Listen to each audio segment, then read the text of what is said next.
प्रिय छात्र एवं छात्राओं, मैं आपको आज राजनीति विज्ञान के प्रथम प्रश्न पत्र के अंतर्गत राज्य से जुड़ी हुई तमाम सारी जानकारियां प्रदान करेंगे। राज्य क्या है, राज्य के तत्व कौन कौन से हैं, राज्य के कार्य कौन कौन से हैं, राज्य का राजनीति विज्ञान में क्या महत्व है, राज्य के बिना राजनीति किस तरह से निर्मूल्य है और राजनीति में राज्य कितनी महत्वपूर्ण भूमिका अदा करता है। तो आज चर्चा करेंगे कि राज्य का अर्थ एवं उसकी परिभाषा, राज्य को किस तरह से डिफाइन किया जा सकता है, किस प्रकार से उसको समझा जा सकता है और उसको समझाने के लिए कौन कौन से विचारकों ने अपने अपने विचार प्रस्तुत किए हैं। इन तमाम सारी जानकारियों पर हम चर्चा करेंगे, विचार विमर्श करेंगे।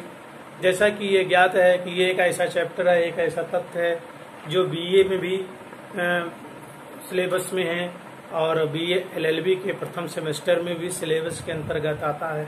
तो हम चर्चा करते हैं इसमें बीए के भी छात्र, बीए प्रथम वर्ष के छात्र छात्राओं और बीए एलएलबी के प्रथम वर्ष के छात्र छात्राओं को इससे जुड़ी हुई जो जानकारी प्राप्त होगी दोनों क्लास के लिए सदुपयोगी होगी, सदुपयोगी सिद्ध होगी। तो मैं आप सबको ये अवगत कराना चाहता हूँ कि राज्य एक अहम पूर्ण मुद्दा है, राज्य एक अहम पूर्ण तत्व है, जिसकी जानकारी हमें प्राप्त होनी चाहिए। इससे क्या हुआ, इससे जुड़े हुए समस्त तथ्यों को हम विस्तार पूर्वक अध्ययन करते हैं, उनकी जानकारी प्राप्त करते हैं। तो आइए देखते हैं कि राज्य का अर्थ क्या है, राज्य की परिभाषा क्या है और राज्य के प्रमुख तत्व कौन कौन से हैं, इन सब की चर्चा कर लेते हैं। सबसे पहले तो हम जानने का ये प्रयास करें कि राज्य का अर्थ एवं परिभाषा। जब हम राज्य के अर्थ एवं परिभाषा की बात करते हैं तो सबसे पहले ये देखा जा सकता है कि राज्य बनाया ही इसलिए गया है कि व्यक्तियों के समूह को उचित व्यवस्था प्रदान करे, उसे सुविधाएं प्रदान करे और उनके संरक्षण की जिम्मेदारी को निर्वहन करे। राज्य का निर्माण ही इसीलिए किया गया है कि जिस प्रकार से अरस्तु ने परिवार को देखकर एक राज्य की संकल्पना की थी और उस संकल्पना में ठीक जैसे परिवार में एक मेन सदस्य होता है, फिर सेकंड स्तर का सदस्य होता है, फिर उसके मेंबर होते हैं, ये तमाम सारी चीजें जो उसने परिवार में देखा वही चीज उसने राज्य में लागू किया। नगर एवं राज्यों के शासन व्यवस्था को निर्धारित करने का काम राज्य के द्वारा किया जाता है, तो जिसकी चर्चा हम इस क्लास के माध्यम से कर रहे हैं, देख रहे हैं। सबसे पहले देखते हैं कि राज्य के संगठन की बात की गई। राज्य क्या है, व्यक्तियों के समूह का एक संगठन है और जिसके द्वारा उस पर शासन प्रशासन का कार्य किया जाता है। अर्थात राज्य के उद्देश्यों की बात की गई और राज्य के कार्यों के संबंध में चर्चा की गई। राज्य का प्रमुख उद्देश्य क्या होना चाहिए कि राज्य का प्रमुख उद्देश्य होता है कि उसके अंतर्गत निवास करने वाले समस्त नागरिकों को उचित सारी सुविधाएं उपलब्ध हों, उसके नागरिक समुचित तरह से अपने विकास कर सके, अपने कार्यों को सफल तरीके से निर्वहन कर सके। ये तमाम सारी चीजें इसकी तरफ इशारा करती हैं।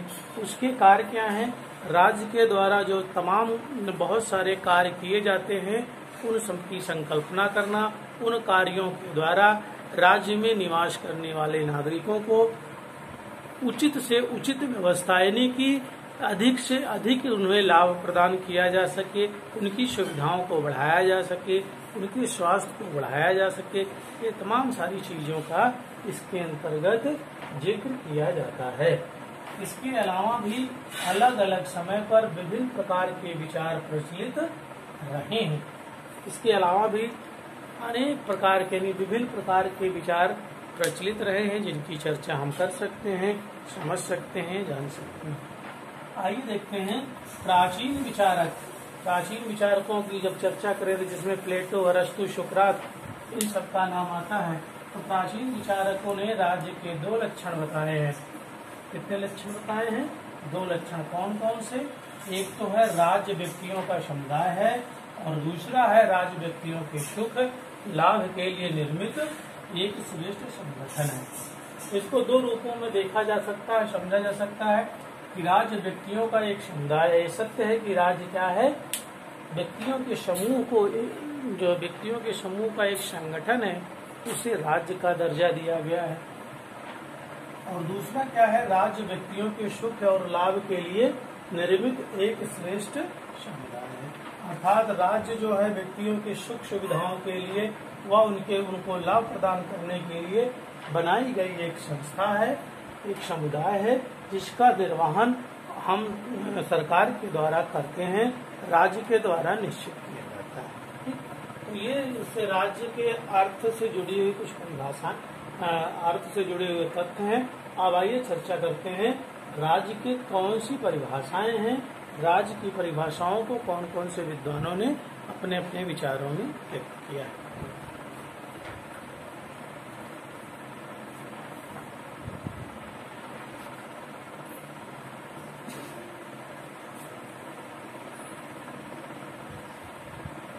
अरस्तु के अनुसार राज्य की परिभाषा को निम्न विचारकों ने अपने अपने मतानुसार दिया है। सबसे पहले हम देखते हैं अरस्तु के अनुसार कैसी परिभाषा है। अरस्तु ने इसको किस रूप में देखा है। नंबर 1, अरस्तु के अनुसार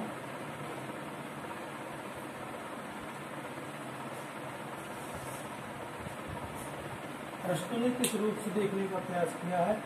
राज्य परिवारों और ग्रामों का एक समुदाय है। क्या है, राज्य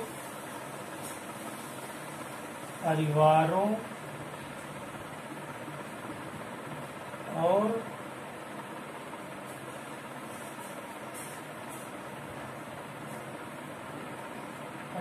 और ग्रामों का समुदाय है। ग्रामों का समुदाय है,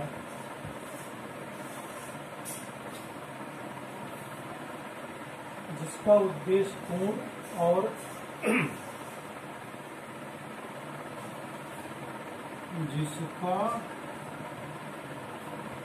जिसका उद्देश्य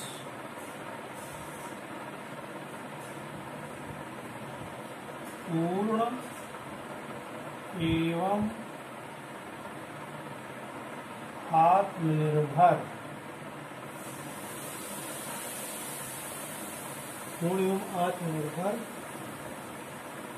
जीवन की प्राप्ति है। आत्मनिर्भर जीवन की प्राप्ति है। ठीक है, इसको इस रूप में देख सकते हैं, वटर कामा बंद कर सकते हैं। दूसरे जो विचारक हैं, दूसरे विचारक के रूप में वुडरो विल्सन का कहना है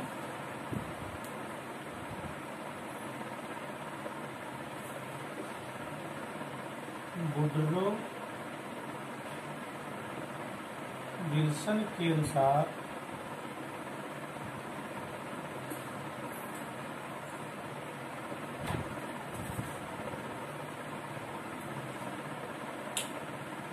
किसी निश्चित प्रदेश के भीतर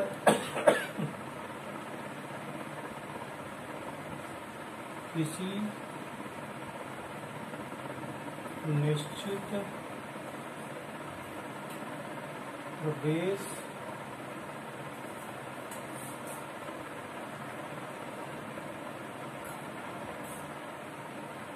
के भीतर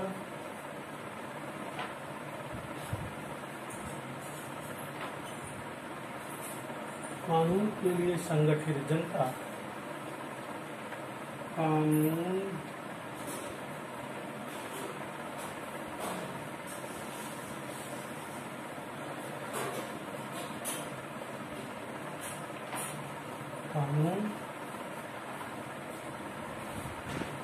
के लिए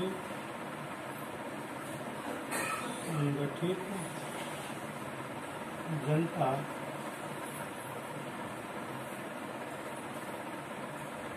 को राज्य कहते हैं। संगठित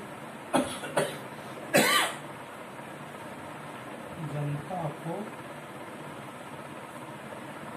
राज्य करते हैं।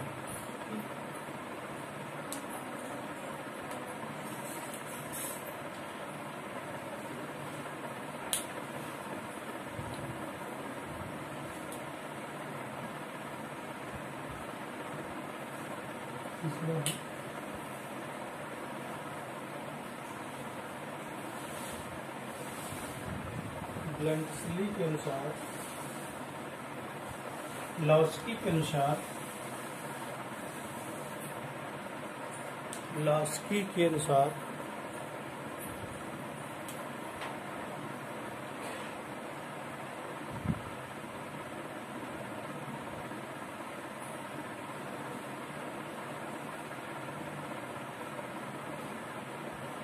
लॉस्की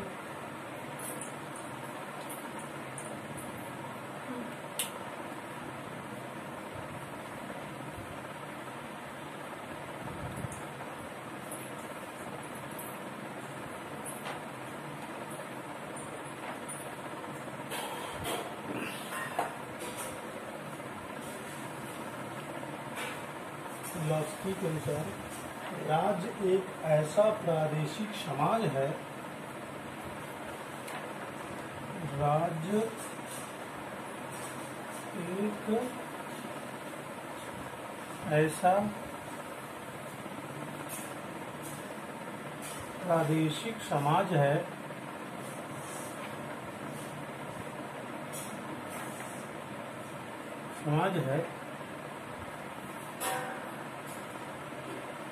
जो सरकार और प्रजा में विभाजित है, जो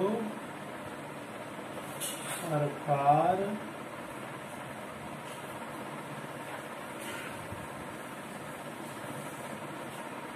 और प्रजा में विभाजित है।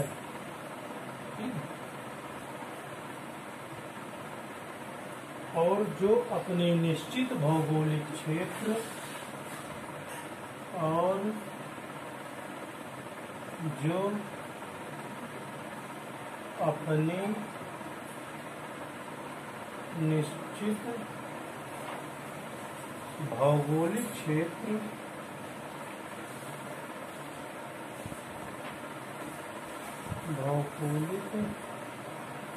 क्षेत्र में सभी समुदायों पर क्षेत्र में सभी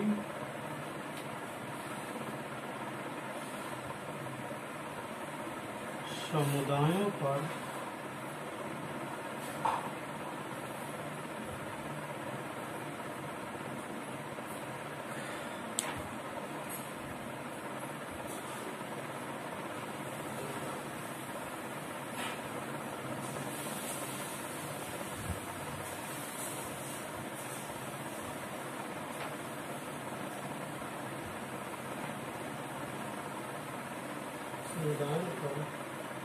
सर्वोच्च सत्ता रखती है।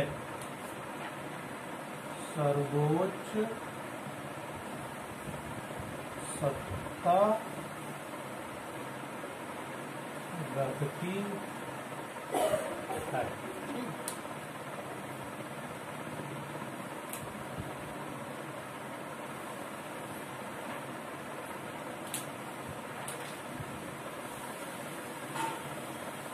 इसमें राज्य का अगर हम चर्चा करें, राज्य की बात करें, राज्य के बारे में हमने बताया कि राज्य का अर्थ क्या है, राज्य की परिभाषा क्या है।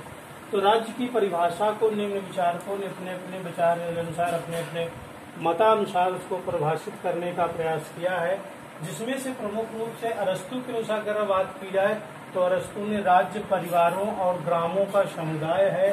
राज्य को उन्होंने कहा कि यह परिवारों और ग्रामों का एक समुदाय है और जिसका उद्देश्य पूर्ण एवं आत्मनिर्भर जीवन की प्राप्त करना है। क्या है? राज्य परिवार एवं ग्रामों का एक समुदाय है जिसका उद्देश्य है कि पूर्ण एवं आत्मनिर्भर जीवन की प्राप्ति करना है। वुडरो विल्सन जैसे विचारक मानते हैं, वुडरो विल्सन के अनुसार है कि किसी निश्चित प्रदेश के भीतर कानून के लिए संगठित जनता को राज्य कहते हैं। अर्थात किसी निश्चित जमीन के निश्चित भूभाग पर के भीतर जो कानूनी व्यवस्था है, जिसके लिए लोग इकट्ठा हुए हैं, ऐसी प्रक्रिया को हम राज्य का दर्जा देते हैं। ठीक है। लास्की के अनुसार, लास्की जैसे विचारक मानते हैं, लास्की के अनुसार कि राज्य एक ऐसा प्रादेशिक समाज है, कैसा प्रादेशिक समाज है, एक ऐसा प्रादेशिक समाज है जो सरकार और प्रजा में विभाजित है और जो अपने निश्चित भौगोलिक क्षेत्र में सभी समुदायों पर सर्वोच्च सत्ता रखती है। अर्थात कहने का मतलब यह है कि हेराल्ड लास्की जैसे विचारक मानते हैं कि राज्य एक ऐसा प्रादेशिक समाज है, ऐसा समाज है, प्रादेशिक समाज है जो सरकार और प्रजा में विभाजित है, सरकार और प्रजा में विभाजित है और जो अपने निश्चित भौगोलिक क्षेत्र में सभी समुदायों पर सर्वोच्च सत्ता रखती है। तो ये राज्य से जुड़े हुए कुछ परिभाषाएं हैं जिसको मैंने आप तक पहुंचाने का प्रयास किया है। अब अगले जो तथ्य के रूप में मैं आपको राज्य के प्रमुख तत्वों की चर्चा करेंगे। राज्य के प्रमुख तत्व कौन कौन से, उस पर विचार विमर्श करेंगे, उनके बारे में बताएंगे, जानेंगे। जैसा कि आज की क्लास में मैंने राज्य के अर्थ एवं परिभाषा से आपको परिचित कराया, आपको अवगत कराया। अगली क्लास में फिर मैं लेकर एक राज्य से जुड़े हुए तत्व को लेकर आपके सामने उपस्थित होऊंगा, जिसकी चर्चा हम करेंगे और मुझे उम्मीद है कि आपको ये क्लास समझ में आई होगी। अगले क्लास में फिर मिलेंगे, तब तक के लिए धन्यवाद।